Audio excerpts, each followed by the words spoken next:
Hello, I'm Conrad Bain. Tonight on Different Strokes, we're starting a special two-part show on a very sensitive and important subject. Now, we urge families, children, and parents alike to watch both of these informative episodes and then to discuss the problem presented, which is of deep concern to all of us.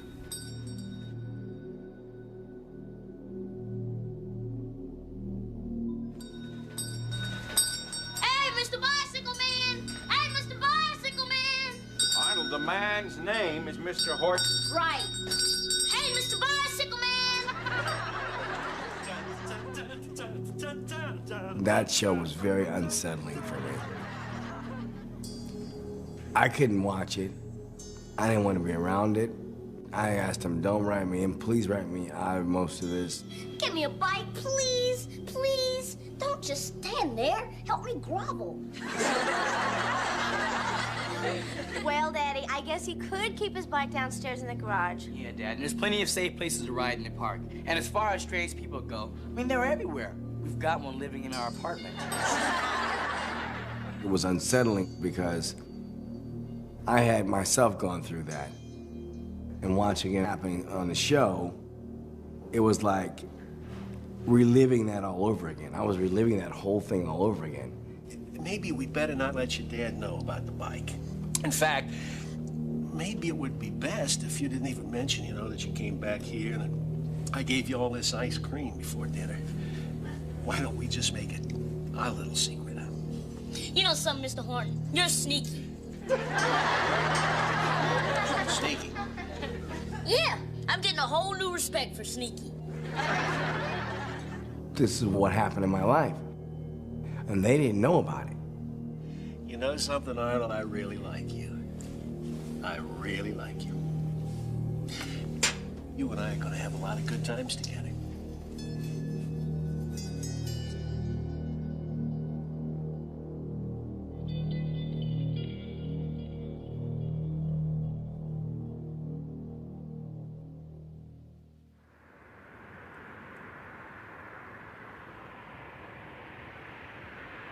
We met when I was a baby. I was 14 and he was 17. There was a school dance at my school. It's called the Sweetheart Dance. And Fred called me and we were talking on the phone and all of a sudden he goes, Jan, I said, yeah. Will you go to the Sweetheart Dance with me? And he threw the phone down. I hate rejection. Can't stand it. So when he got back on the phone, I'm like, well, yeah, I'll go.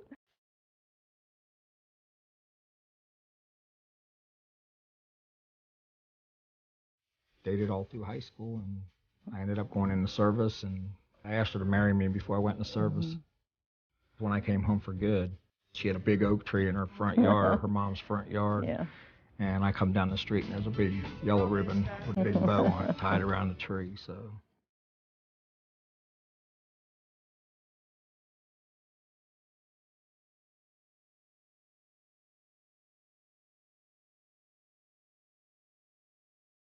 I wanted him to see that I was waiting, and I will always wait for him.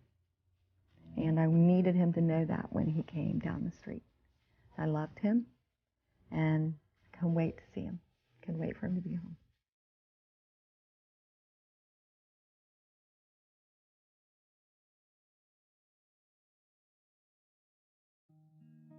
Freddie was born on Easter Sunday. Brought him home in a little bunny suit with ears. And then Mark came along 3 years later. We had a great time with our kids when they were growing up. They had sports. Freddie played soccer and baseball. Mark played soccer, baseball, and football. And we had a boat, and we went camping and fishing. And we'd stay up and watch movies, and they'd get tired and they'd fall asleep. Well, I'd end up putting hair paint in their hair and putting makeup on them and all kinds of stuff while they were sleeping. Yeah, they had fun. And we had a blast. Mark had a great time as a kid through school. Very well liked. Had a lot of friends. Wake up in the morning, have 5, 7, 8 guys down there, that decided to drop by and spend the night. So, raid the refrigerator. He had one girlfriend all the way through high school. and that he loved very much. And he just was real popular and fun, and he loved high school. I don't know what prompted him to think about modeling, but When he was really young. he was in his early teens when Yeah. he first started talking about that. Yeah. He wanted me to take him to a modeling agency here in Cincinnati. You know, we just have to tell him we just can't afford that. So he was not happy. I mean, he was disappointed, but he was okay. But I think it was a dream of his from the time he was that old, 12, 13, 14 years old. So when he got an opportunity, I couldn't say no. Graduated high school and left for California.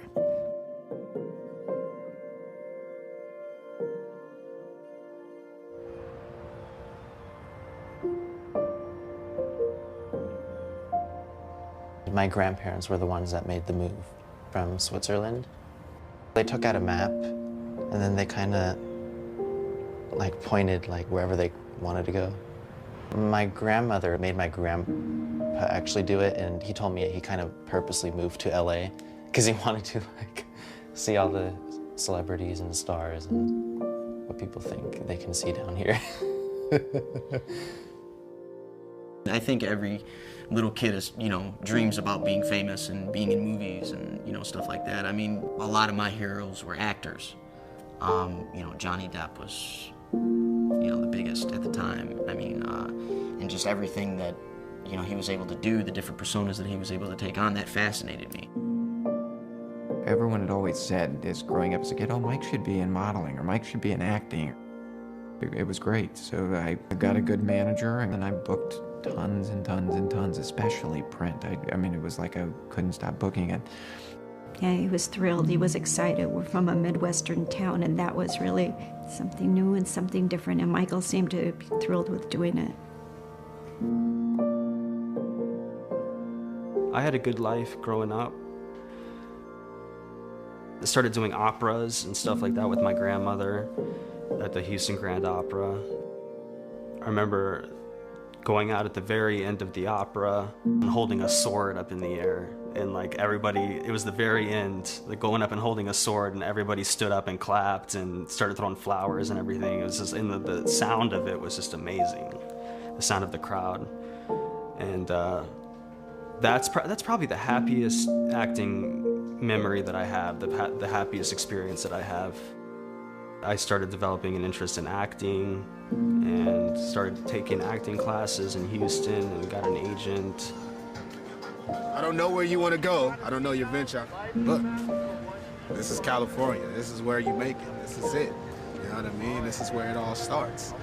People try to die and they try to get you. You know what I mean? You here, so wish you luck, man. Thank you very much. Wish you luck. Just the love of movies and film, and I just kind of grew up with it ever since I was like 5 years old. I was in What's Eating Gilbert Grape. I was in a couple of other films, and I was in The Apostle with Robert Duvall and Farrah Fawcett. It tells me of a Savior's love who died to save. The audition process was we met up with Robert Duvall, and he sat at a piano. My little sister and I sang some songs with him.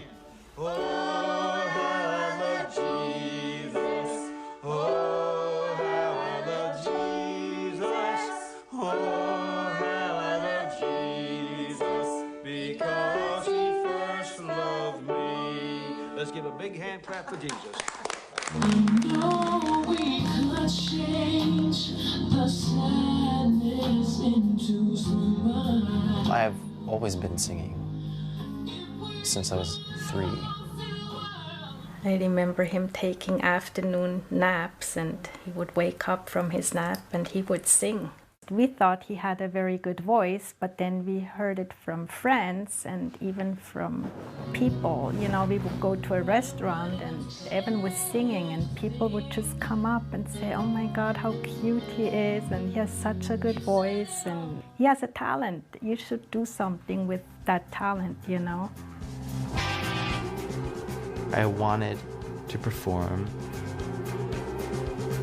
I wanted to be part of that in crowd.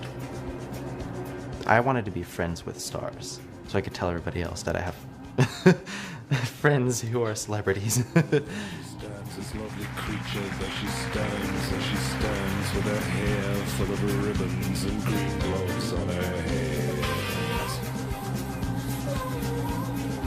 You're just attracted to, I guess, being the center of attention. I asked this lovely creature, yes I asked, would she walk with me a while through this night so vague? I was the kid most likely to be a star. I was Mr. Entertainment. Long blonde hair. Hi. Can I borrow your towel? Yeah, sure. Thank you. Probably play the bratty, person your mother warned you about. Yeah, I look very young, so when I was 12, I could read for 8, 10, 9, and that's what LA looks for, Like now, I could probably play, 25 or 30, I'm sure. You've made an awful lot of money for the movie companies, and I would hope that you've gotten a nice big chunk yourself. You're doing all right, huh? Yeah, I'm doing okay. What do you want to do when you grow up? It's tough. It's not as easy and glamorous as everybody thinks it is. My name's Mason Gibb, and I'm 6.5 years old. If you don't understand right away that you're going to get a million no's and maybe one yes, if you're lucky, maybe, you know what I mean, then you shouldn't be in this business. As a child especially, you're having a door slammed in your face every day, sometimes 6 times a day. You could go on a year's worth of auditions and not book a job. And that gets very frustrating because you're not seeing any benefit from what you're doing. If you're watching this DVD or video, you're probably a parent looking for information related to launching a career in the entertainment industry for your infant, child, or teen. There's a lot of managers now in the business. When I first came to town managing kids, I was the only one. No one else managed children. They never heard of it. They looked at me like I was crazy. Several of the established agents wouldn't even talk to me. I must be a terrible person if I was coming with all these kids. It took a while to establish that children need management just like everybody else. I'm one of the founding members of the then Screen Actors Guild Young Performers Committee, now SAG-AFTRA, and I have been the chair of the committee in the past. Now I'm just a foot soldier. Children are mostly willing to listen. They're ready to absorb things. They haven't yet developed any preconceived ideas about who they are and how they're going to get somewhere. We try and advise them what directions to go in, and when you're doing that, you're managing the parent as well. When parents enter the entertainment industry, they're typically entering the industry because their child has asked them to, because it's a dream of their child, or because someone has approached them and said that their child was somehow suited to the industry. They don't have any idea how the industry really works. A lot of kids I knew had gotten emancipated because of they wanted to have the studio see them as an adult so they wouldn't have to pay for set teachers and have to have their parents on set, etc. Like, you're more likely to be hired that way. The actor is responsible for their headshot and their resume. So my pet peeve is the actor that comes in and says, "Oh, my mom has that in the waiting room." Your mom should never have your headshot and resume unless she's picking them up from the print shop. Once you are 8, you are responsible for your own career. The internet changed everything for us. We were quite surprised to find our own children's pictures were being sold on eBay. Just their regular headshots, not anything salacious, not even anything erotic. Our kids were not famous at all. They were working, but they were certainly not where anyone would care that their headshots were being sold on eBay. And yet it became clear that they were, and they were being sold for a lot of money. And you wonder, who wants my kid's picture for $300? Especially a printed picture that we'd send you for free. We started the process of investigating. We started to put together a matrix of the photographers and the sellers and who was doing what. We were very disturbed to find that they were really close to us, really, really close.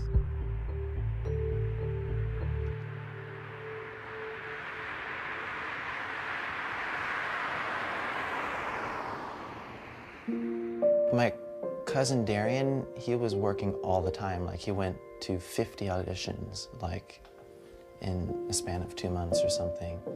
Seemed like he was actually, moving up. Well, the way it happened is because of his cousin. You know, he was already signed with a manager. My parents and my sister approached and just said that, hey, Darian's doing very well with Marty. You guys should check it out. Martin Weiss, better known as Marty, was a manager in Hollywood for probably a good 15 years. He managed child actors, boys and girls, but primarily boys. Marty had close relationships with his clients. He had sleepovers regularly, screening parties with his clients regularly. He would take them out Halloween trick-or-treating, all his clients together, and he would dress up like a dinosaur or a shark or Thing 1 or Thing 2 from The Grinch. He was very aggressive as a manager, though, and he was honestly very good at it. His clients got auditions, they got work. He said, all you have to do is sing a few songs and you'll make it big and you'll meet a producer, you'll get signed by a label, you can star on Disney Channel shows. You know, what kid wouldn't want that, right? It happened pretty quick. I remember he was signed with Marty at age 11. I didn't really think, quite honestly, at the time that much would come of it. Okay, our next performer began his singing career less than 1 year ago and already caught the eye and ear of several major names in the industry. I remember I did the Young Artist Awards. Well, he was excited. He got dressed up and was a bit nervous. We did too. Yeah, I think maybe we were more nervous than he was. For us, it was extremely exciting, and we were really proud of Evan. And it also felt, at least I thought it felt right for Evan too. When he was up there singing, he was like a natural. Marty called me one day. He was like, Evan, I have a surprise. You got a Burger King commercial. Open season toys are now at Burger King. You can collect all 8 open season toys. There's one per kids meal. And you can have a smart treat like milk. Have it your way with open season at Burger King now. It was exciting because I never did a commercial and I landed a commercial. Great to see your kid on TV, the first time. Hey, there's Evan. Right. So we were very proud. Marty really, he did a lot for Evan. My parents dropped my brother and I off at my aunt's house, and then we met Marty, and then he picked my cousins and my brother and I up, and we went to play basketball at a park. And, he was kind of cool. He was, he would make jokes, and, he was really immature, and we were all immature back then, and he'd crack sex jokes, and I thought nothing was wrong with it. My cousin and him, they seemed to be friends already, and they would, there was no filter. They'd just say whatever they wanted. As we got to know him, he was, he's a nice guy, and over the years, he became more or less part of the family. Marty would be there every weekend, and for every holiday, for every Christmas, every birthday. We were playing basketball, and he would make weird jokes like, oh, Evan, do you know what a blowjob is? And, they made me feel like I didn't fit in because I didn't know some of these terms yet. I was 11. We came to find out that, Marty didn't have a family, was alone and whatever, and he just kind of got, I don't know if the right word's adopted, but he just became part of the family. Later that night, he just, he was like, why don't we just talk about music a little bit? I was in the passenger seat in the front.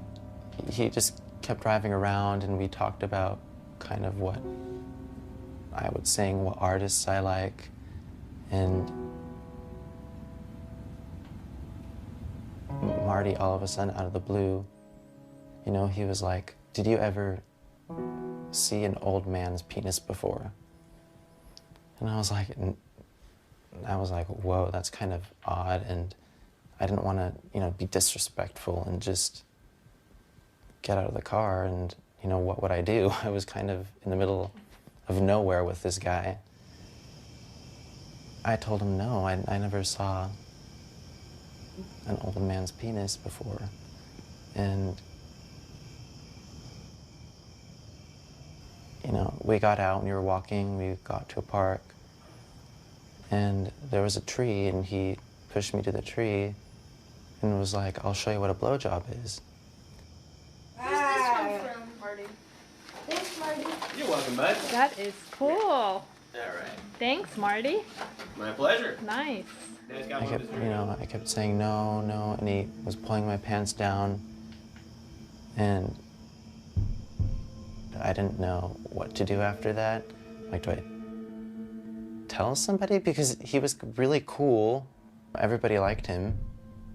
And I considered it like nothing really happened. I can just brush it off. It'll go away, no problem.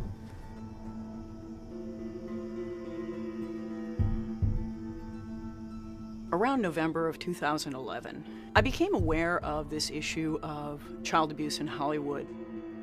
You have young children who are aspiring actors. Because of these aspirations, they end up being somewhat easy targets. Some cases have parents who set aside normal cautions and allow their children access to adults when parents might normally be alarmed. Any actor is vulnerable in that position. Actors put themselves in the hands of coaches, agents, managers, publicists, and by and large trust them. You know, being up sometimes really early to go to these auditions and stuff. That was when Michael Harrod approached me and said, you know, well, you can come and stay at my house with, you know, the other guys that are there. He had 3 other guys staying in the house with him that were his clients. Many of the kids that I worked with couldn't have even been able to take advantage of being in the industry had they had to have their families move here with them. From 10, 11 to 16, 17. But I still thought it was rather odd, you know, that someone would let their 10-year-old son move in with a, at the time, I think, mid-50s-year-old man. I do see the possibility that things can be misinterpreted, and I try to be very aware of that. No matter how closely you're working with someone, and you do work closely with clients in these situations, there still has to be that professional line in there where you say, we're not stepping over this. We worry about stranger danger. Don't let your child be alone with a stranger. Everyone really tends to think that a pedophile is kind of a rapist, but really that's not how they work. They employ a process called grooming that is a slow, meticulous way of convincing a child and their parents to trust them. And there's the official photographer with a nice smile. The perpetrator in these types of situations has the ideal layer. You know, this is their environment. They are creating or constructing a reality for themselves that accommodates their particular patterns of sexual arousal. The predator is looking at this as a way to work their way into your life, to make a personal relationship with the children and to be there to bond with them. Whoa, check that out, guys. Big hand for Arno, he did it. He's the man. Typically, a predator is grooming many, many children at the same time, and they're at different levels of the grooming process. Because a predator knows, like any tiger in the jungle, they're not going to catch every rabbit. They just need to catch the weak ones. We went back and began to try to do some sort of reporting to try to determine how widespread this problem is. Marty was very well known in the community. He had friends who were buying and selling pictures on eBay. We started to realize that some of the sellers were convicted sex offenders. We knew that he was somehow involved with another convicted sex offender, Bob Villard, who was selling pictures on eBay. Bob Villard was a very prominent publicist in the 1980s in Hollywood. I knew Bob Villard casually as someone who was in the industry, and he did do publicity sometimes for clients that I had. He handled big names like Tobey Maguire and Leonardo DiCaprio. He was very well known as a publicist. Bob Villard was also a photographer. So I meet Bob Villard as a publicist who can, is a good photographer, bring exposure and whatnot, I believe through Michael Harrod. He was one of our biggest eBay sellers. It became obvious to us that Bob Villard was selling candid photos that he had taken. You're there for a weekend, and he feels just comfortable enough to try to touch you when you drank a few beers, or it's always good to get that few beers, and he tries to touch me. We always knew his photo style because he typically had the kids shirtless, typically took an angle that was from the top down, so that the children are looking up at the camera as they would be looking up at the predator in an abuse situation. Bob Villard was a manager, he was a publicist, he was connected. I can tell you that the #1 problem in Hollywood was and is and always will be pedophilia. There was a circle of older men, and they all had either their own power or connections to great power that surrounded themselves around this group of kids. And it's widespread? Oh yeah. I was surrounded by them. They were everywhere like vultures. For us, that really connected a lot of people. Connections between how the kids got hooked in. We started to see the patterns. One of Bob Villard's favorite subjects was Brock Pierce. He was a common snapshot boy being sold by Bob Villard's eBay seller. Brock in the pictures was young, appeared to be 13, 14. Brock Pierce, meanwhile, was connected to Mark Collins Rector and Chad Shackley. We saw that they owned a company together called Den, which again, on the surface, it seems kind of logical that a child actor would grow up and become, use their money that they had made as a child perhaps and open an internet company. When we started to realize what this really was, it became a much bigger deal.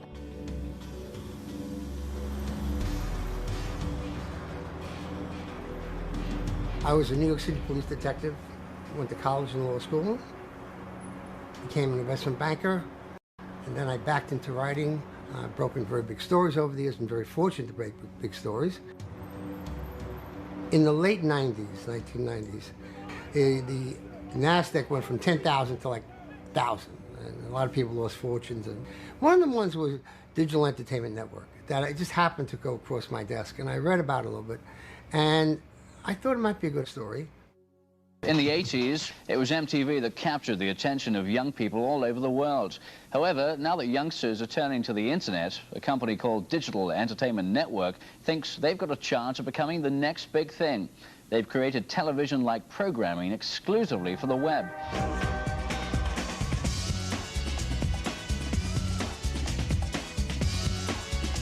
What makes Den different than other internet companies that have come before it? It's a fusion of the marketing power of Madison Avenue with the technology of Silicon Valley and the entertainment of Hollywood. They were aiming their programming primarily for young people. So it was a whole new concept. The majority of young people today are not finding themselves reflected in television.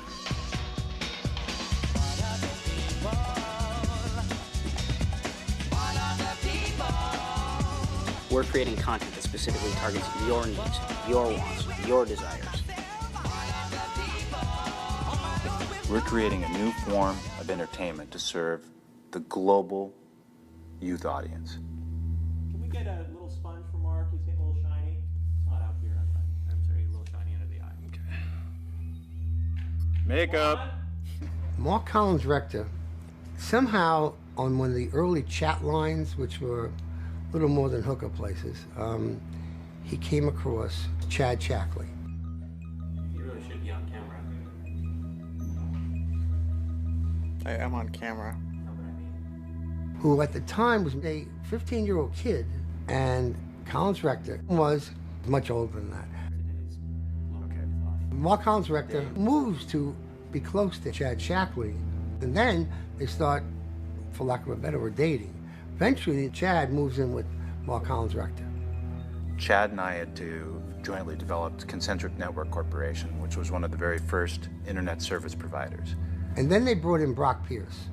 Now, how Brock Pierce eventually landed there is anybody's guess. A friend of ours introduced us to Brock Pierce.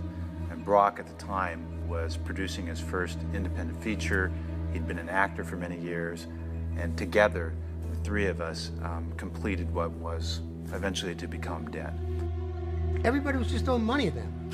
David Geffen, I believe, put in $250,000. Bryan Singer, he had $50,000.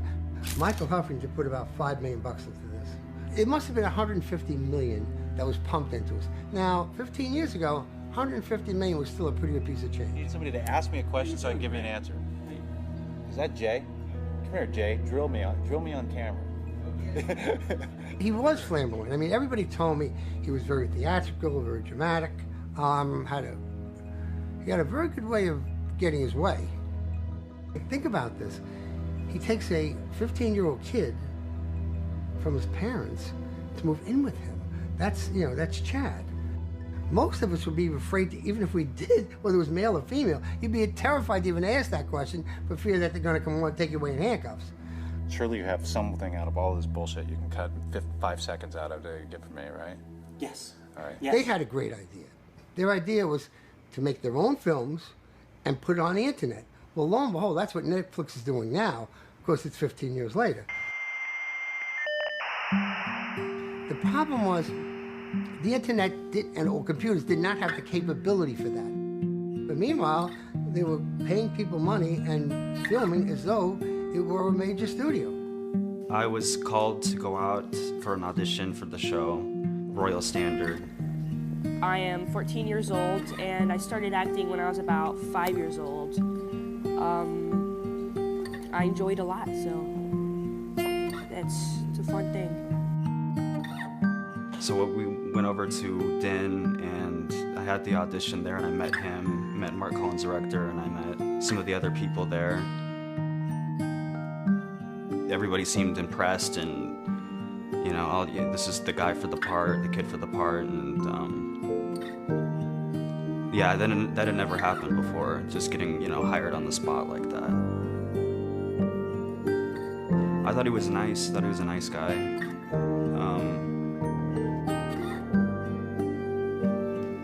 I thought he was nice. How I feel about working on the Royal Standard set, it's great. The crew's wonderful. It's a lot of fun working on green screen. I get to learn some martial arts more than I already know, so it's lots of fun. It's wonderful.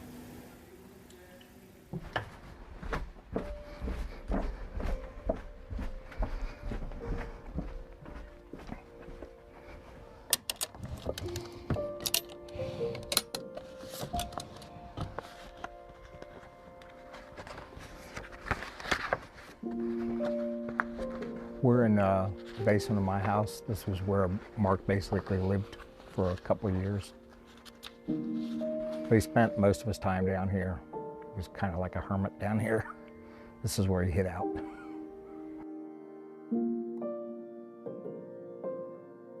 I was looking for some paperwork. Mike had told me to look for some paperwork that Mark had.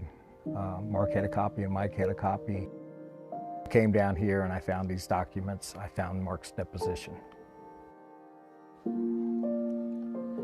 Mark states, I met Michael Egan in '99 when I moved to Los Angeles. He called us and told us that he was working for a company called Den. I know he was really happy about that. It was a big step for him. Mike was with him at the time. I had already met Mark Collins' director, Chad Shackley, and Brock Pierce at a graduation that we had for our private school. There were only a few people in my grade. Scott Shackley was Chad's little brother. So I was introduced to them. And then they gave me a job as an actor at Den in a TV show. Was that good? Was that good? Okay. My favorite hobbies? Ooh. One of the first shows they produced was Chad's World. It was about a young boy who comes to live with this older man. It was a real example of art imitating life, their lives. Welcome to your new world, Chad. Jeez, you guys fixed it all up for me. In fact, they even filmed Chad's World at their house, the Embassy Mansion. You got your own TV, phone, VCR, stereo, your own jacuzzi. You got the works. Oh yeah, I think I'll be able to hang here.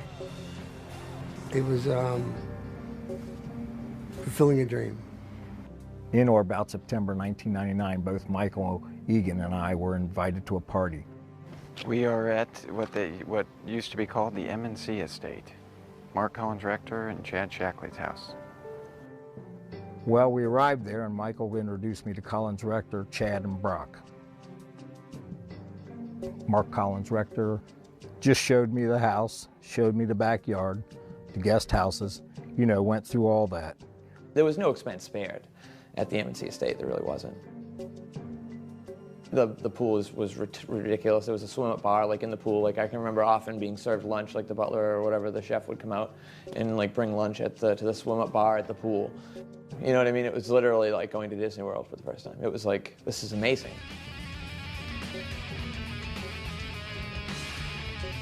This place you got here could definitely work to our advantage.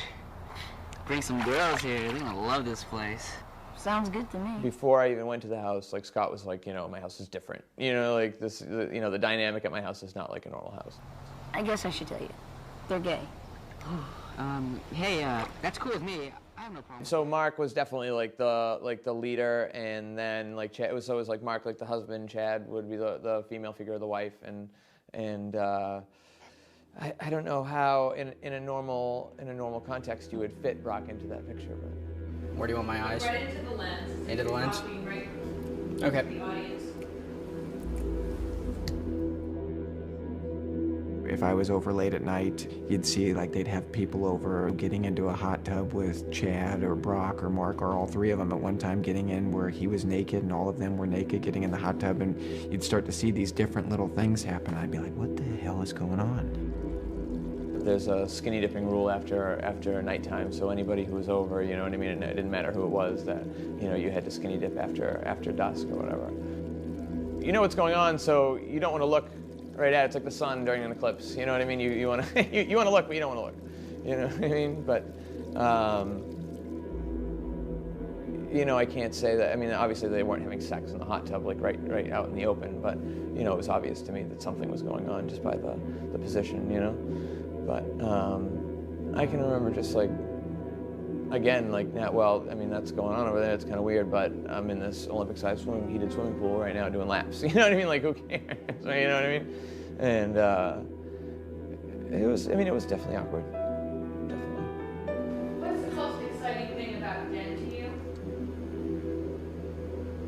The most exciting thing about Den is the people that work here, the people creating the content, the people that are running the show. We're a cool bunch. Brock Pierce told me that they were going to a party in Hollywood Hills being held by David Newman. This is American Bandstand.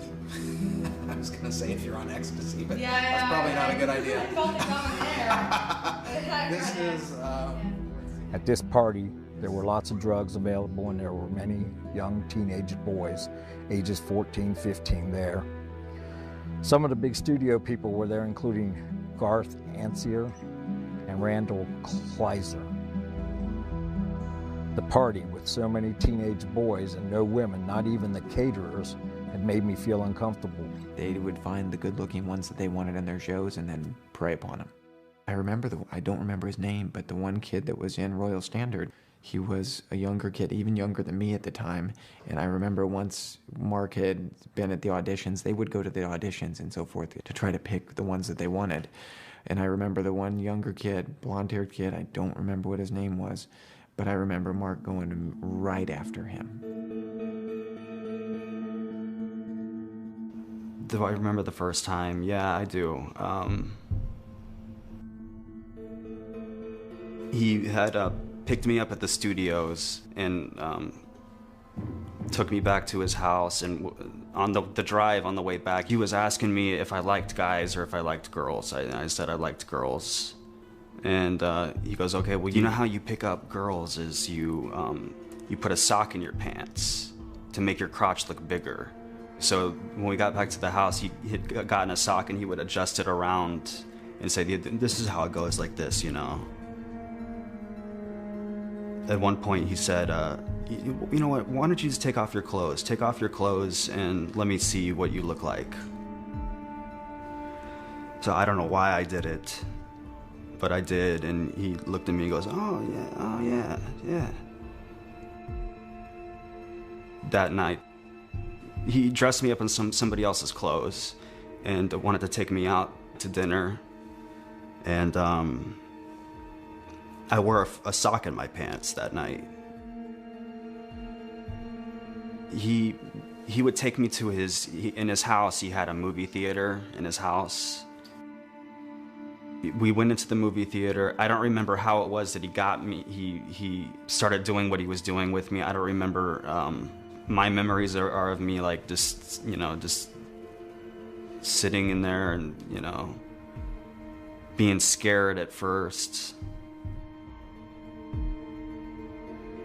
We would sit in there and watch something, and then he would talk to me while he was doing it and say, this is nothing to worry about, don't be scared, it's completely normal. I remember being scared, and I remember him saying, come on, think about a girl that you really like. Think about a girl that you really like.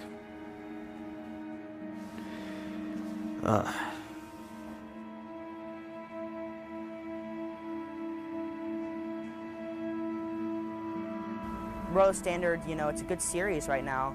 And hopefully, when I get older, do a lot of film work, try to make my way up, and hopefully catch a good TV series sometime, or internet series, which I'm on. So. We know that in child abuse, the power dynamic is tilted. You have an adult who's preying on the child, who is manipulating the child. They tell me in interviews that they're fearful of professional reprisals, and they're fearful of never working again. He just showed me porn, and he told me, oh, these are clients having sex with their managers. These 60-year-old men having sex with 14-year-old clients. He just told me this is normal, like this goes on all the time. This is what you have to do. Everybody does this. Everybody who manages children. And he would tell me that constantly. Oh, no, you like it. And at some points, I believed him. He would say, we could call it this guy. He would be glad to meet you. And he showed me this whole business of people that would be mad at me if I told anybody. It is this added element where these young children are hoping to achieve a professional goal, which creates extra weight on the child. Should he or she be abused, it would make it more difficult for them to come forward in that circumstance. Mark, he would sit down and say, oh, well, we're going to help you. I mean, you're a part of our group now. And I mean, anyone that's not a part of our group is basically on the dark side, and you want to be on our side. I mean, we control all of Hollywood. Basically, in essence, if you weren't with them, you didn't succeed, you had nothing, and he made that very clear in these sessions. Either you're a part of the group or you're a part of the dark side. The sad part is, they can emotionally scar a child for life. Man, I never would have guessed that Mr. Horton was, gay. Well, he's not, Willis. That's the common fallacy about child molesters. They're not gay. They're only interested in little boys or little girls, not adults. Look, I'm only 11 years old. Should I be hearing all of this? I felt so much shame and guilt behind that secret that I held it for so long. Then I thought that and then you start thinking that all homosexuals are pedophiles. Oh, a guy's gay, oh, he's a pedophile. I have to watch out for him. He may try to get me or something. People should get this clear. These people are predators. They go after young boys, and they do it for their own reasons. So this has got nothing to do with being gay. This has got to be because they're evil people, and they particularly pick on people who they know will be victims. They're predators. That's who they are. In the beginning, it was all happy-go-lucky, and then things started changing. He slowly became different on the phone. That's how it came across to me. Something's wrong. Something's not going right, because I can tell when he's not 100% Mark. Suddenly, he's not so happy. And suddenly he wants to come home. I never knew what that was about. Hi. Hi, honey. How are you? All right. Shall we go in? Your buddy's here. Who's that? Mr. Huff. I'm very excited. So have you been to this house before? Yeah. Isn't this awesome? Never been to a party here, though. You've never been to a party? Yes. Some good ones? Several. Like, how crazy do they get? They would have big parties very often. That's what the neighbors were complaining about, that they'd have all these cars blocking the sidewalk. They would have valet service all set up out here, and this street would be lined with vehicles. Everyone was promoted to drink. I never had one drink ever before in my life until I was at that MNC estate. I don't ever recall ever drinking. I mean, 14 years old, it wasn't the top of my list. There was an after party. Michael Egan, Brock Pierce, Chad Shackley, and Mark Collins Rector were present. Drugs were made available to us, including Quaaludes, Valium, Somas, Vicodin, Demerol, marijuana, ecstasy, and more. Brock Pierce and Mark Collins Rector tried to push me into taking these drugs. I refused. They then offered me cocktails, which I accepted. I believe that they laced my cocktail with ecstasy. They would pull away the better-looking younger kids and keep them for their own after party, and it would turn into a pool party. And then they'd have their rules. Oh, there's no swimsuits on in the pool. That was the rule. If you were staying at the mansion overnight, you had to go into the hot tub naked during their parties. Everybody's at a normal party. Nobody had swimsuits. And the parties were not just for the young boys and for their amusement. It was also a way to entice investors. And they got a lot of investors who would jump into the hot tub with these boys. Gary Goddard was around. Bryan Singer was there. Here'd come Bryan Singer naked getting in the hot tub, and then they'd make jokes of going and picking me up in the hot tub and setting me on Gary or Brian's lap. And then he'd have Brock bringing in drinks and saying, oh, let's just relax and let's talk about what we're gonna do. And I mean, Brock laughing that they had put pills in my drink or all kinds of different things. I remember waking up at certain times and not knowing where I was. Yeah. I was feeling very lightheaded, dizzy, and confused. Collins Rector then told me I could go to sleep in his bed, but that if I went into his bed, I would have to strip naked. Collins Rector then turned from being concerned and compassionate to forceful and threatening. I told him that I would not go to bed with him, to which he responded, well then, just don't worry about going into work tomorrow morning. I went to sit on the couch. At some point I passed out. When I awoke, I found myself in Mark's bed and completely naked with my clothes on the floor. Collins Rector was in the bed and he was naked as well, with his arm around me. I am not sure of all the things that were done to me. However, I know that Collins Rector drugged me and abused me. I immediately got out of bed, got dressed, went downstairs. I found Michael Egan sleeping on the couch and woke him, telling him I wanted to get out of this place.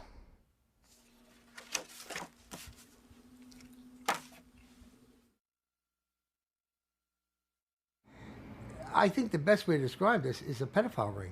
That's what it was. Did all the investors know what was going on? Probably not.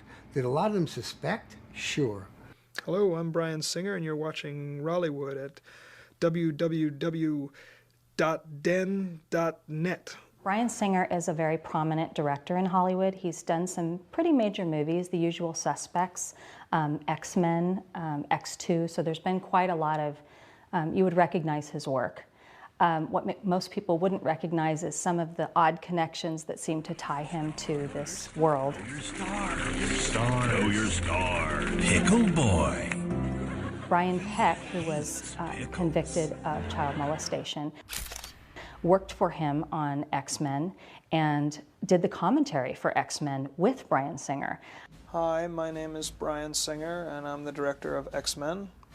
I'm the other Brian Peck. I'm not the director of X-Men. I've asked Brian if he would help me out here because I'm a little uncomfortable doing these things by myself. Now you're going to see something very exciting here. One is Stan Lee selling hot dogs. My buddy Gary Goddard was the guy walking alongside in the flannel shirt. And the guy eating hot dogs is you. The fat guy in the Hawaiian shirt eating hot dogs. Hey, that's me. Thank you for, I'm on screen so long, thank you. You are. It's in fact, you are so imposing in the screen, people don't even see Stan Lee. I think the thing that appealed to me most about it was the idea that it was about It was about anyone who feels disenfranchised, anyone who feels prejudice against them. I mean, it's really about a group of reluctant superheroes. Sort of their powers manifest at puberty, and they wake up one day and they're different from most of the people around them. And it's how they learn to embrace their extraordinary abilities and what's unique about them, and help defend a world that might at times condemn them. A number of people I spoke to who put money in completely denied that anything untoward was going on there. And it was as though they were from the industrial home for the blind. I mean, if you see young men naked in a hot tub when you're having dinner, or you're having dinner with naked young boys, or young boys who are, inappropriately dressed for dinner, unless you're deaf, dumb, and blind, you say, hey, this doesn't taste right. Something's wrong here. These are not Pollyannas. These are very smart guys. Hollywood doesn't have any system in place to protect anybody, and children are way down on that list, I can assure you. In a Screen Actors Guild meeting, we were all serving on the Young Performers Committee at the time, which is a national committee at the Screen Actors Guild. And another parent brought a news article from the LA Times that described Bob Villard's arrest and the fact that the LA Police Department was looking for additional victims for Villard. And said, I request that SAG look into the idea of distributing this article or putting out an alert or something to their members, that it seems like something that's a safety-related thing that maybe we should let everyone know. And Michael Hara had a very odd reaction that day. He vehemently opposed SAG getting involved. Hara did not feel that SAG should be stepping forward, even in the wake of the LA Police Department asking for more victims. So the SAG did not step forward and send that news out that day. Well, I don't know that we've hidden them. I would think you would want to not hide it, but you would want to protect the child whose identity is going to come out the more you play it out. A situation like this never helps anybody. And yes, the sooner we can get it under control, the better. But the less the child has to live with the stigma of it having happened, I think it's better for them, not only career-wise, but personally. It's why people don't report, because they know that even if they are believed, they're afraid that something will happen to their kid's career. There are people who don't want this out. The studios work to make sure this isn't very public. Brian Peck moved to Nickelodeon and coached on almost all their shows, really. It was one of those shows where he befriended a pretty major child actor. That child was abused by Brian Peck. He came forward and filed criminal charges against Brian Peck. And Brian Peck almost immediately pled guilty. Clearly he didn't want an investigation to continue, or clearly the studio didn't want an investigation to continue. The victim has chosen to remain anonymous all along in order to continue to work. It's unheard of that a child would be able to step forward at the time of their abuse when they're still a minor and continue to work afterward. I can't think of a single example where that's happened. So a kid that wants to speak out and say what happened to them beyond their family would truly have to give up their career.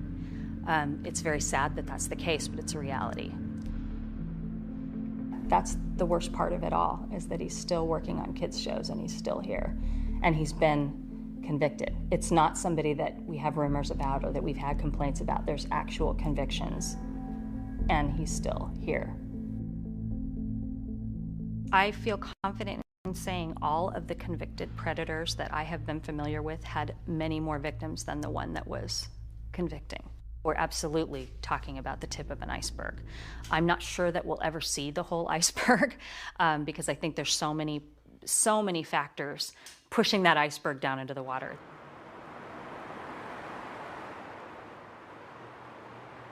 I think that sexual abuse doesn't get more attention because it's an uncomfortable subject.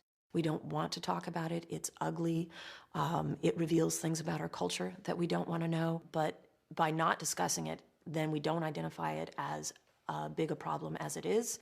A lot of child molesters will, they'll have this defense or this argument that it wasn't hurtful or wasn't harmful. The child enjoyed it. Many of them actually use that type of language. In fact, it could be the case that it wasn't quite as traumatic as we assume it was at the time that it actually happened. Now, the problem with this is that so many kids grow up to interpret that experience of manipulation and exploitation and abuse by a trusted authority figure, and then this psychological time bomb occurs.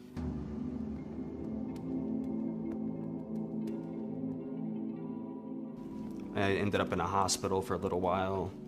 I start freaking out and thinking that people are, out to get me. And I was very, just suicidal. Like, I'd always fantasized about suicide quite a bit.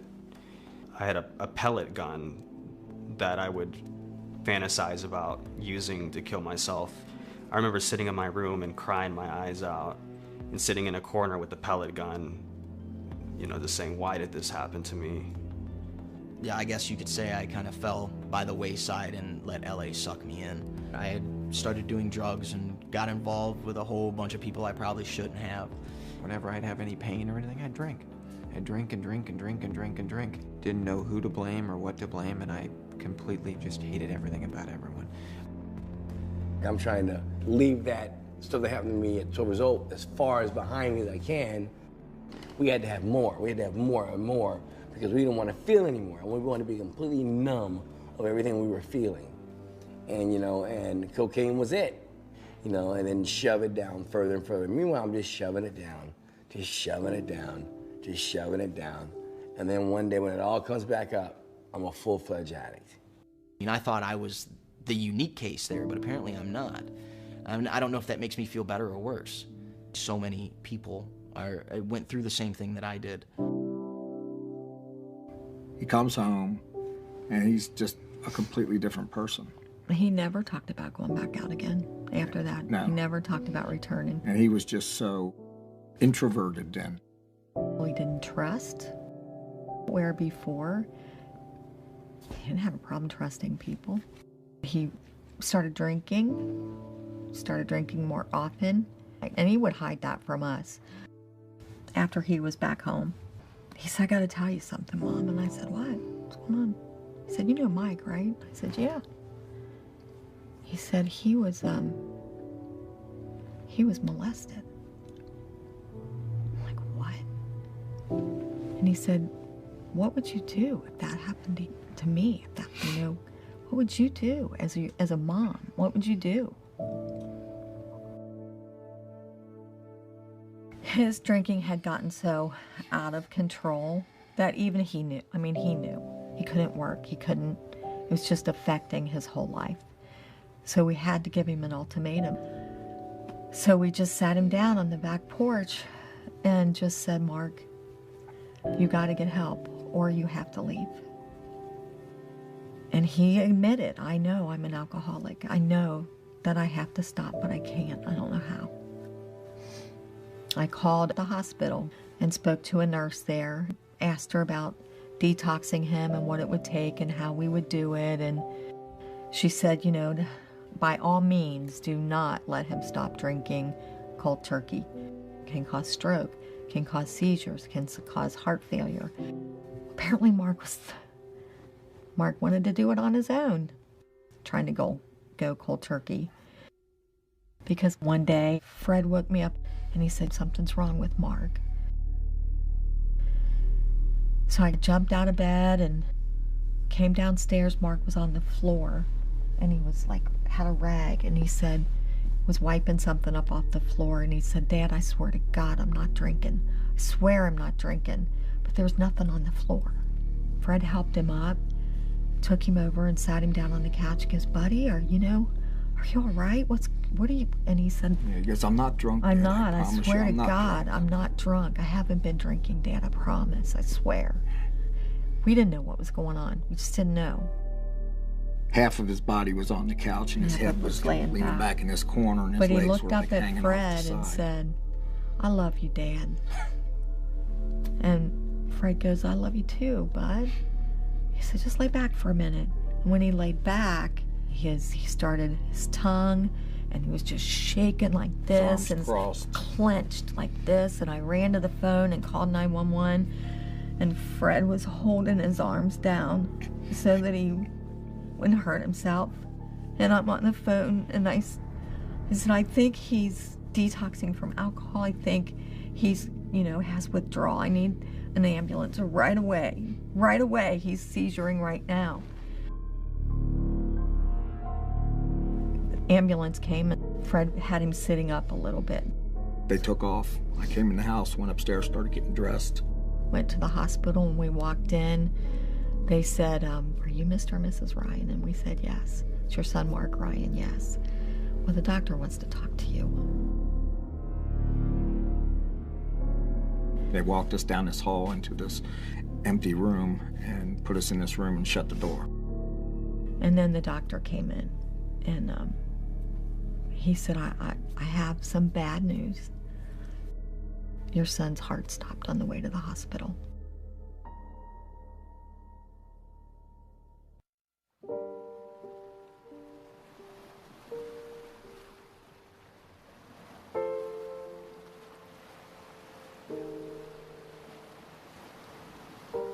We went back a decade to try to find contemporaneous reports, and we found 12 separate prosecutions of people who had used this allure of Hollywood to prey on children, and they were across basically all facets of the industry.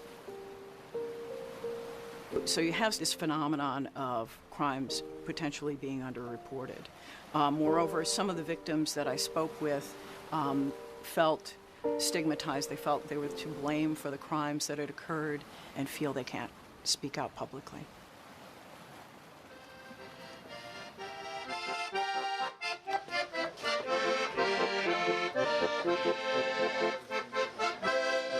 We thought everything was happy, everything was great.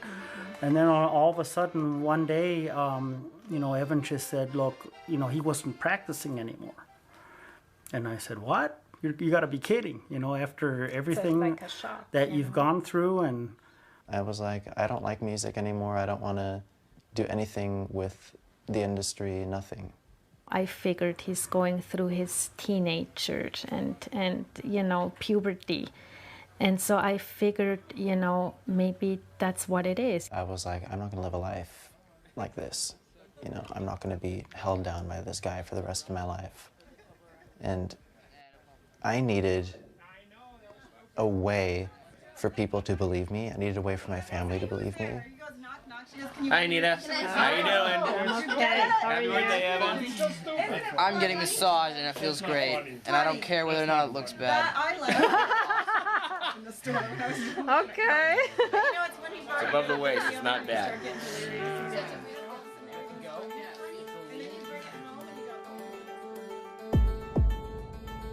Yeah, I had to find an excuse to get him alone where I could talk to him. So I figured, why don't we go to McDonald's so we could talk in the car. Take a kid's meal, chicken McNuggets, please, with barbecue sauce. Make a drink, Diet Coke, easy ice. You getting a shake? Yeah, medium. Medium chocolate shake. And then no whipped cream. No whipped cream, no cherry. Because I was hoping that we'd be talking for a long time in the car once he parks somewhere. When was the first time that we met? It was, First time we met was that one time that we went to the park. You guys were going to the park to play some basketball. And then it would be kind of quieter in the car and I can get everything on tape. Because I remember you asked me if I ever did anything with a guy before. Yeah, a long time ago. I was afraid if my recorder would beep or if something would go wrong and if he found out that. And then that's when you asked if I wanted to try it. And that's when you, oh wait, that's when you gave me my first blowjob, right?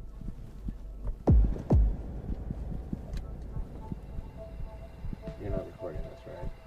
No, I'm not. Thank you. Move it this way, Adam.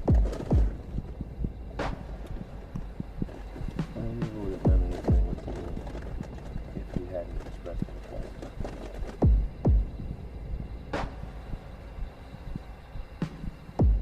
That situation that happened at Penn State. Mm-hmm.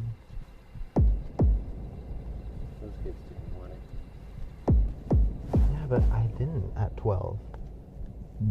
I was not interested. I was just so... I remember that night you did pull out your penis in the car, and I was scared. Like, I didn't know what to do. Because you asked me if I wanted to touch it. I was in the car, in the van. I'm trying to remember that. That kind of sounds familiar. I just remember being in the car and you were asking me questions. Well, see, that's just it. The questions were to determine whether or not it was something that you actually wanted to do or didn't want to do. I mean, if I didn't do it, I wouldn't go further in the music career. Like, I thought everyone did it. You would tell me, like, everyone did it, and that it's normal and natural. That's the normal thing to do if you're in the industry. Well, let's put it this way. It was, I'm sure I said that. I mean, it is a natural function. The only difference between us and the rest of the animals in the animal kingdom is that we socialize it. Take a look at animals the way they do it. They don't care about anything. They don't care about age. They don't care about sex or sexuality or anything else. They just, they feel like it, they go for it. And as human beings, we put rules, regulations, and restrictions on it. If we were any other animal, it wouldn't matter.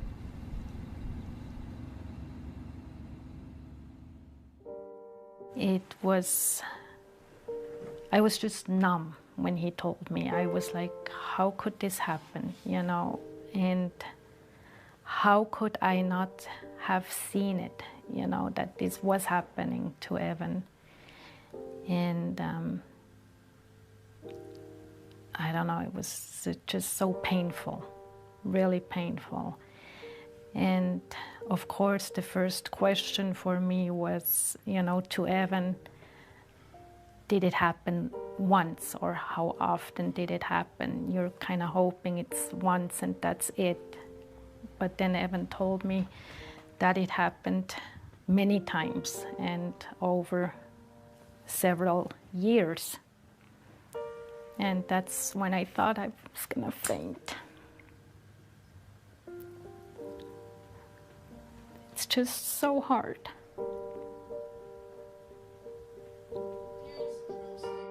He just seemed like a great guy. I'm not a violent person, but I wanted to go beat the living daylights out of this guy. I'm dreaming of a white Christmas with Jack and Dixie running free.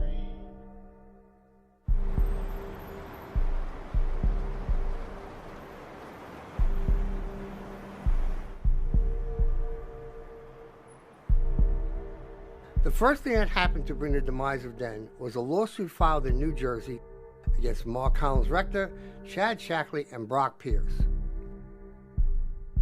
It was a lawsuit filed by a young boy who had worked for Mark Collins Rector. This is the first allegation of sexual abuse that became public. At the time, Den was gearing up for a $75 million initial public offering, which was going to make them all very rich. And when that started to leak out more and more, two of the boys that have been victims, Mike E. and Alex B., went into the estate with a camera to collect evidence.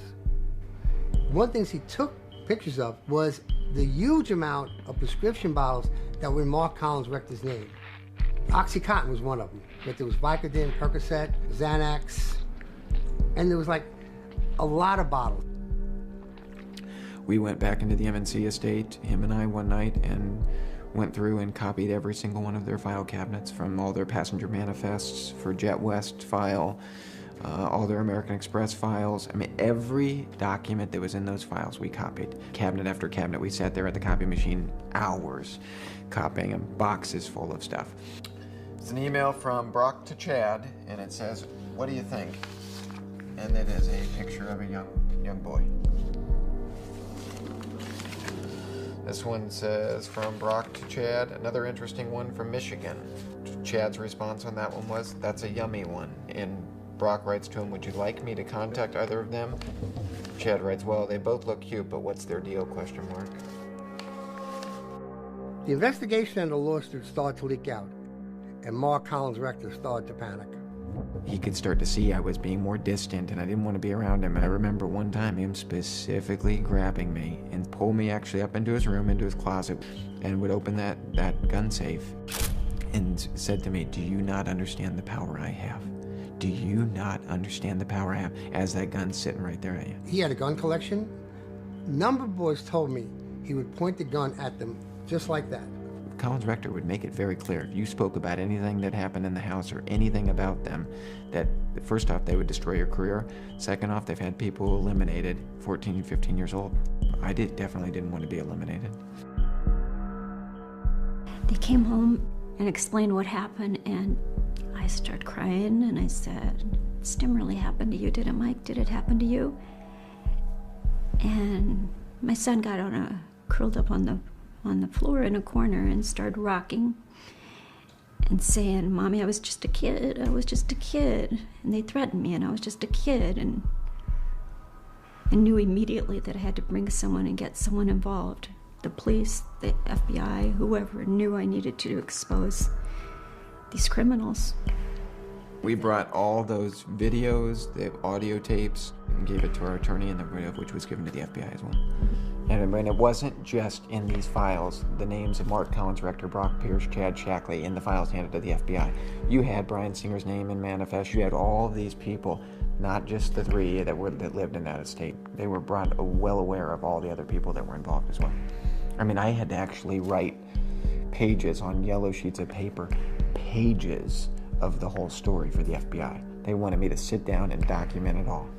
They were worried about being arrested. There was an FBI investigation. They had heard that. Somebody told them they were questioned about it. And when they learned that, they were in the wind. I was talking to Scott one day, and then I couldn't reach him for a couple of days, and then it was only a few days after that I was there, and there was nothing.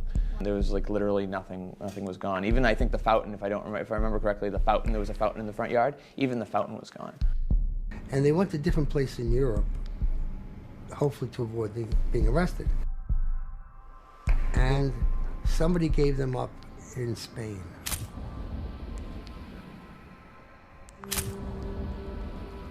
Chad and Brock were released quickly, but Mark was in prison for a year and a half waiting to be extradited to the U.S. Eventually, he was sent back to the U.S. and pled guilty to 9 counts of child sexual abuse. Mark got out of jail relatively quickly, but was required to register as a sex offender, and shortly after his release from prison, requested that he be allowed to travel to England for medical reasons. He did, and he never came back. In 2007, he applied for a civil union in the UK with an 18-year-old boy. I know I saw that with a boy. He was getting into a car with a boy or something like that. And obviously you could tell by looking at the boy that Mark was dressing him, you know what I mean? It was just like blatantly obvious to me. And in 2011, he renounced his U.S. citizenship, and he's been untraceable ever since. Rest assured, the people who invested money did not want to sue them. They wanted this to go away. I'm sure small investors did, but the Michael Huffingtons, they weren't going to sue. The story was huge, and I submitted it. My editor loved it. It was quickly fact-checked. And then, a couple days later, I get a call from his assistant to an assistant to an assistant who said, "We're not doing your story. We're going to pay you a 25% kill fee, and we'll give you about half your expenses." And that was the end of it. It's Hollywood. People do what they want in Hollywood. And if you're a big enough star or a big enough director or you're making enough money for these people, you can do whatever you want.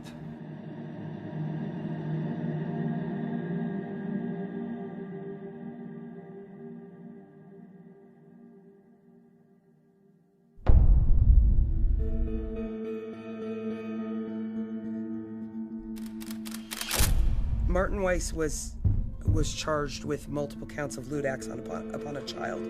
He was charged with 1 count of a forcible act upon a child under 14, 2 counts of continuous child sexual abuse, 3 counts of sodomy with a person under 16. You see Marty walk into the courthouse, and he was in chains, he was in shackles, and he was a lot grayer. now I had to go up on a stand and, you know, tell people, along with Marty staring at me, what went down. He insisted that he wanted to go up there. It was a very, I mean, I was very proud of him, what he did. I don't need this pain in my heart by being mad at someone my entire life, but it's more a matter of, you know, telling the truth for me and saying, okay, you know, what you did was horrible. I don't know. I just felt like I need to move beyond it, and I don't need to feel that pain. And if he can accept it, that what he did was horrible and could move beyond it, you know, I could forgive. The maximum sentence for the charges that were filed was approximately 14 to 16 years. Generally speaking, it's unusual to get the maximum sentence. He pled to 2 counts of lewd act with a child. He pled to 2 counts of sexual abuse. So it was clear it wasn't a one-time thing. And in exchange for pleading to 2 counts, which is much more severe, he was sentenced to 5 years of formal probation, 365 days in the county jail. He had to go to sexual abuse counseling. He had to stay away from Evan. He had to stay away from children. And he has to register as a sex offender for the rest of his life. He was arrested in December or late November, and then he got out June, 6 months. They almost never serve the full day-to-day sentence in county jail. I mean, 6 months is a joke. It's a joke for what happened. In any case, to ask a DA whether or not they think that they were completely successful in protecting the community from any future crime is impossible for us to answer. I can't truthfully say or honestly say that I stopped any future crime. I wish I could. I wish I could in every case. But I can only do what the law allows for us to do. Unfortunately, to get bad people off the street, yeah, we need it could have been a lot better. He could have served much longer. In that way, the system did let me down, and they're letting other people down. He told me that there are other people that he was doing it with. But like I said, I think it's more important to be able to speak about it and just be free of that secret than it is to really get justice in the court system. There's a moment in the book where you, to a degree, introduce Corey to one of his abusers. Do you take responsibility for that emotionally? Yeah, and you know what? He asked me to take responsibility for that on the show, and I did. This is going to be a painful process. The dust is coming out, the cobwebs are being cleared, and people are going to know that we all play a part in this story, and it's what part are you going to take responsibility for? I just think in many cases it's a situation where somebody isn't thinking.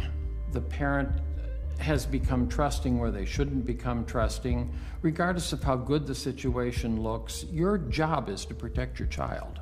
But I still think it behooves the agent, the manager, the publicist, whoever it is, to know where that line is and not cross it.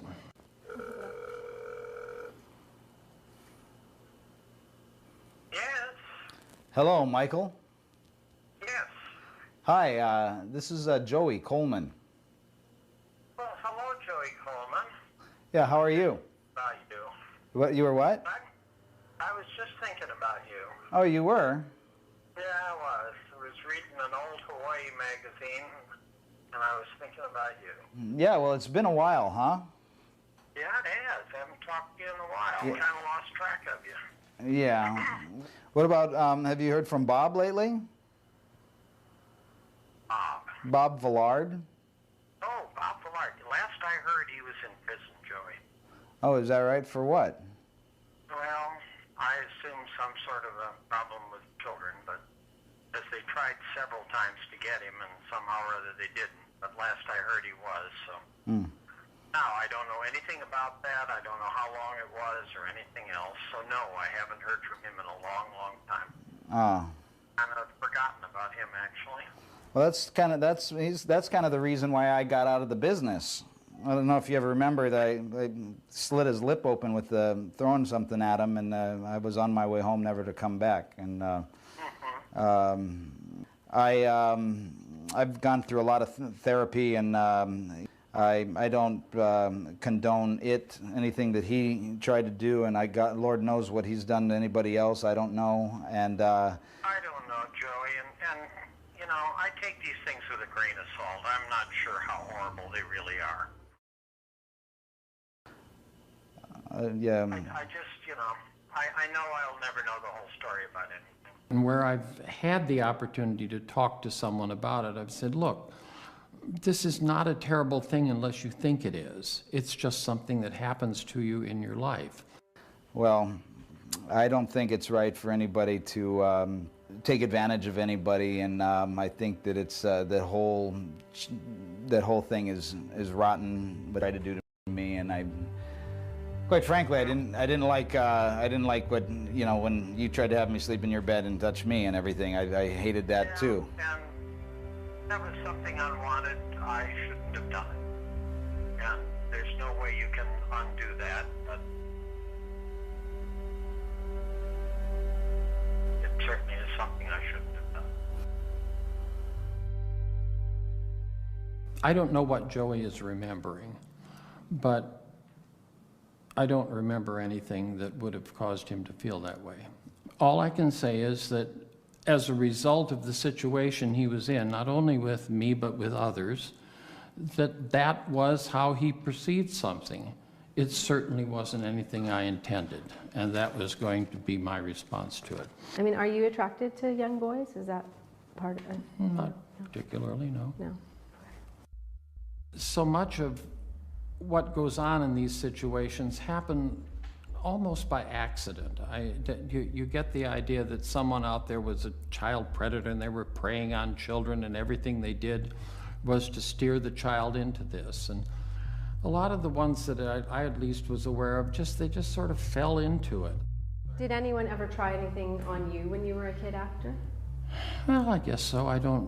My whole approach to the whole thing was not sexual. I mean, it was, yeah, I suppose somebody did. If I would be hard-pressed to remember anything specific, but it wasn't uncommon, let's put it that way. It's difficult when you're living in a situation where there isn't the adult supervision that there should be, to see how things are going to be perceived. And I don't know what else to say about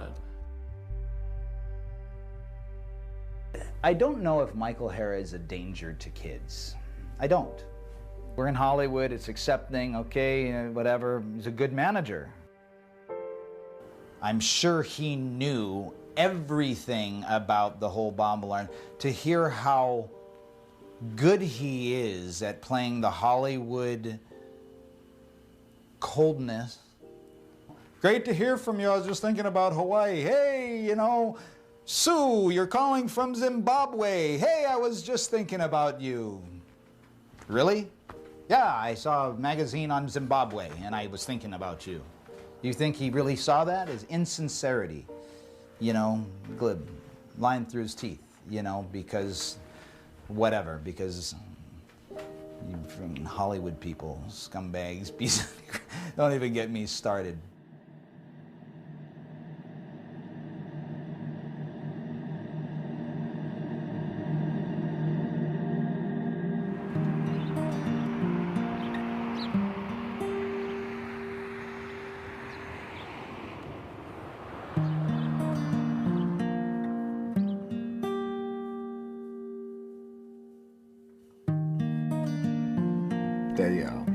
They finally let us go back and see him in the emergency room, and the doctor said that he's non-responsive to anything. They worked on him for about 8 to 10 minutes, tried start his heart and keep it going. Without oxygen for that length of time is probably worst case scenario. And the doctor said if he doesn't respond within 72 hours, he's probably not going to. Well, me and my wife are, we just take it one day at a time. We've had so much happen since we were kids, and then getting married and having kids, that we just take life one day at a time. And I would sit on one side of the bed, Jan would sit on the other side, and we'd both hold his hand. And it was like just holding a piece of meat. The second day, one doctor pretty much had given up on him. Yeah, you need to make a decision. And he kept pushing the 72-hour thing. And I was like, your 72 hours don't mean a damn thing to me.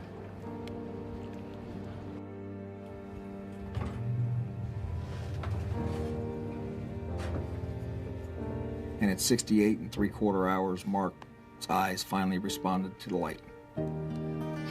So. Yeah, and then he opened his eyes. And he opened. Yeah.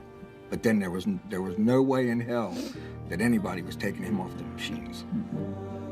Hey, buddy, how's it going? How you doing? Yeah, give me some of that. With your other arm, huh? Fred is my hero because he never gives up. What do you want? And he's instilled that in Mark. And Mark will never give up. He's the most courageous What do you want to say? person I've ever known in my life. It's good to see you. It's good to see you. It's good to see you too. Are you hungry? I love you. I love you too. You want to give me another hug? He's a miracle already, just even being alive. I mean, they said at the very beginning to his family, he's not going to make it, he's not going to make it. Everybody wrote him off. He was never going to move, never going to be able to eat. I mean, all of it. And look at him now. I want to comb my hair. You want to? Hey, Bangles colors. I made that. Is that cool? For Bangles. November 26th will be 3 years since this incident happened to Mark. And every single day, they've never missed a day on seeing their son. They're working to afford reflexology, aquatic therapy, all the different things that can help Mark and try to get him back. They believe their son will come back to somewhat of a normal stage in life. But you coached him, right? Yeah, it's Ryan Foster. You coached him? He's graduating this year from Charleston. Look, it says, thanks, Coach Mark. Hey, are you coaching next year? I'd like to see Mark back on this field, coaching the kids, doing what he does best. He's a great coach. You know, I know that Mark is his own man, and he's made some bad choices, he's made some good choices, but I know that as a human being, that Mark is a good person. When Mark gets out, and he's back on this football field, and he's standing there with me coaching,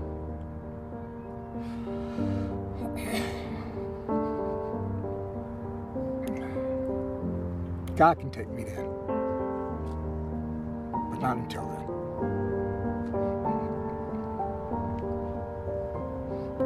So that's what I want.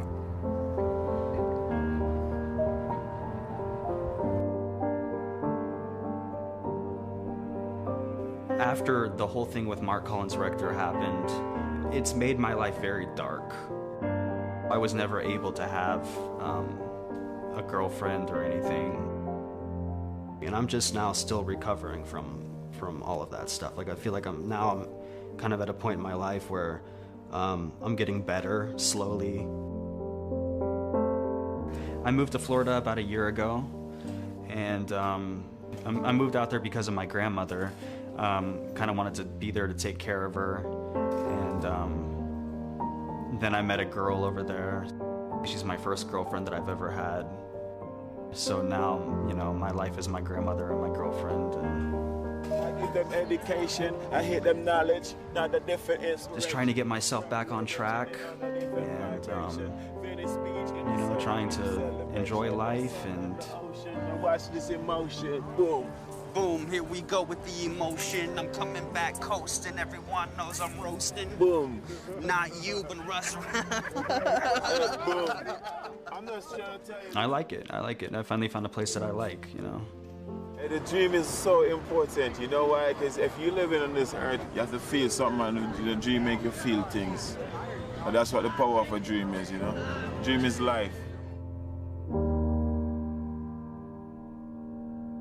It's a hard process to go through the whole court thing, the whole police stuff, but in the long run, it's so worth it.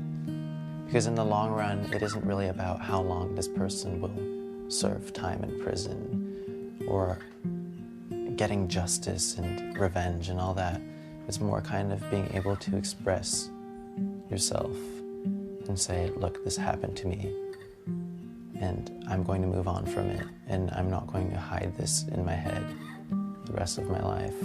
And I'm going to maybe possibly one day make a difference to somebody else by speaking out about it.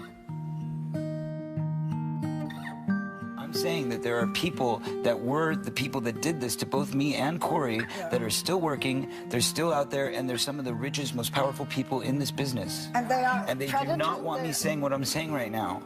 What would you say to a parent who just has the best of intentions who's coming here with their child? Don't go into it thinking that it's all roses and sunglasses. You're damaging an entire industry. I'm sorry, I'm not trying to. Ultimately, I think that viewers are the only group with power in this situation, because I think that there will always be a steady stream of kids who want to be famous, of parents who push their children in this industry.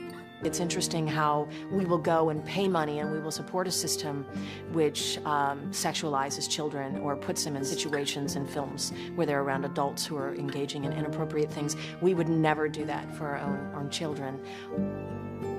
Finally, after many years of struggling with this issue, Mike has felt strong enough to come forward and to tell his story and shine a light on this very, very dark, which, you know, I would say it's a secret, but from what I hear, it's the worst kept secret around. Because so many people have told me, yeah, this has been going on for years in Hollywood. This is nothing new. What do you hope to accomplish with this lawsuit? I hope to help a lot of other people. No one at a young age ever deserves to go through the nightmare that I lived as a kid, because it's such a stigma to where you don't want to talk about it, or you're embarrassed, or are you going to be believed? At the end of the day, it's got to change. There's so many people out there that have been affected by this, and very few speak up.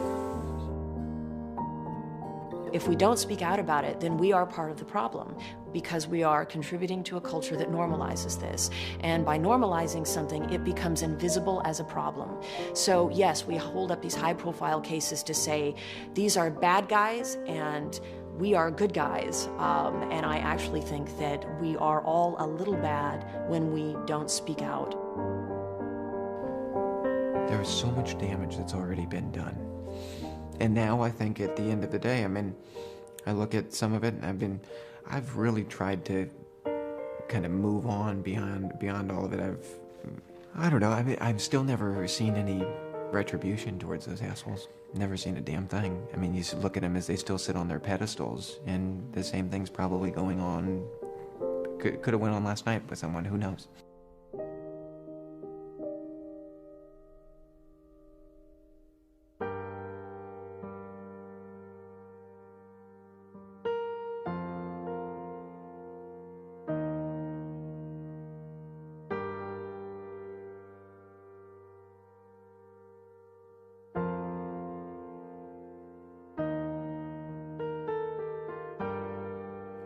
Taking over the light now.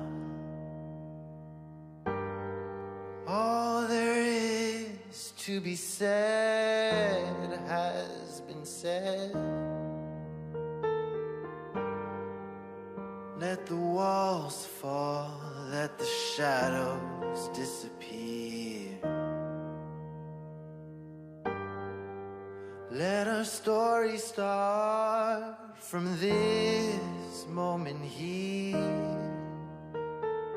This is a call to arms. This is a call to arms. You know, this is a call to arms. This is a call to arms. You know.